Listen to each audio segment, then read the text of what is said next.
Now let's talk about where we'll find these colors in Photoshop. And in the bottom of the toolbar, we have a wonderful item here called the foreground color swatch. We actually have a foreground and background color swatch, but if you click on either one, you'll pop open this tool called the color picker. The color picker is a panel that gives us the ability to choose a color in Photoshop, which we can then add to our swatches panel. So the color picker, if we pick any color in here, we can choose add to swatches. So I can just pick this red color, click add to swatches. I can give that color a name. I call it my red.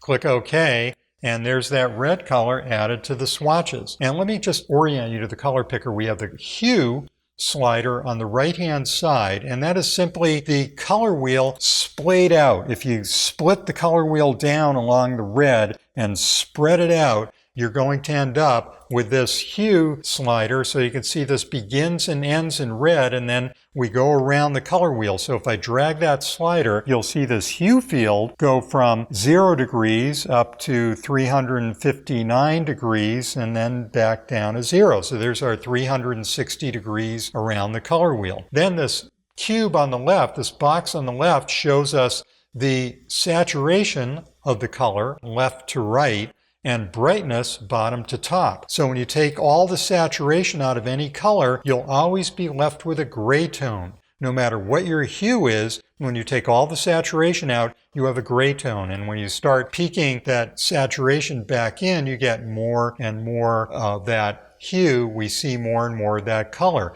Color being a combination of the hue and the saturation. And then from bottom to top, we have brightness. Anywhere along the bottom is going to be black, and you get a brighter and brighter version of the color as you move up in that area. And then if you drag off in the upper left, you get white. So white would be a 0 saturation and 100% brightness. Doesn't matter what your hue is. But anyway, that's how the color picker works. You could also enter in specific RGB values, which we'll be getting to. We'll talk about color numbers later on. But for now, we're talking about the hue and the hue around the color wheel, and then the saturation and the brightness of that hue and our ability to add that to our swatches.